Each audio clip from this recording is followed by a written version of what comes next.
பிரதமர் நரேந்திர மோடியின் 75வது பிறந்தநாளை ஒட்டி இதுவரை இல்லாத அளவில் மாபெரும் ரத்த தான முகாம் நடத்தப்பட உள்ளதாக அறிவிக்கப்பட்டுள்ளது.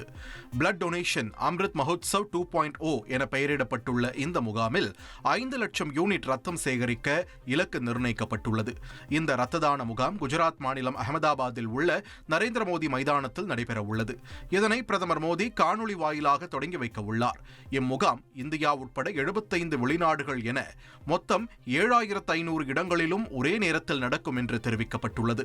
இந்த இரத்த தான முகாமில் சேகரிக்கப்படும் ரத்தம் குஜராத்தில் உள்ள 200க்கும் மேற்பட்ட இரத்த வங்கிகளில் பதப்படுத்தப்பட்டு ரத்தம் தேவையானவர்களுக்கு பயன்படுத்தப்படும் என்று கூறப்பட்டுள்ளது. புதிய பதவி வழங்கப்படவில்லை என்பதால் தமிழக பாஜக முன்னாள் தலைவர் அண்ணாமலை அதிருப்தியில் இருந்ததாகவும் அவரை அமைப்பு பொதுச் செயலாளர் BL சந்தோஷ் நேரில் சந்தித்து சமாதானம் செய்ததாகவும் தகவல் வெளியாகியுள்ளது. பாஜக மாநில நிர்வாகிகளுக்கான ஆலோசனைக் கூட்டம் சென்னை அக்கரையில் தேசிய அமைப்பு பொதுச் செயலாளர் BL சந்தோஷ் தலைமையில் நடைபெற்ற நிலையில் மத்திய இணையமைச்சர் L முருகன், மாநில தலைவர் நயினார் நாகேந்திரன், தமிழிசை சவுந்தரராஜன் உள்ளிட்டோர் அதில் பங்கேற்றனர்.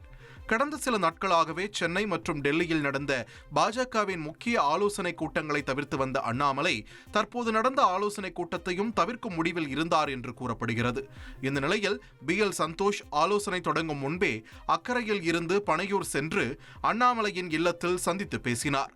அப்போது அண்ணாமலை மாநில தலைவர் பதவியில் இருந்து விலகிய பின் தனக்கு முக்கிய பதவிகள் இதுவரை வழங்கப்படவில்லை என்று அதிருப்தி தெரிவித்ததாக கூறப்படுகிறது.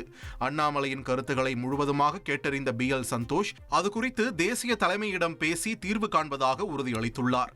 இதில் சமாதானம் அடைந்த அண்ணாமலை பிற்பகலில் ஆலோசனை கூட்டத்திற்கு வருகை தந்து உரையாற்றினார். மேலும் நயினார் நாகேந்திரன் சுற்றுப்பயணம் குறித்த முக்கிய அறிவிப்புகளையும் அவரே அறிவித்தார். இதன் மூலமாக பாஜக தலைமை அண்ணாமலையை தற்காலிகமாக சமாதானம் செய்துள்ளதாக தகவல் வெளியாகியுள்ளது. இனி செல்லும் இடமெல்லாம் செய்தி.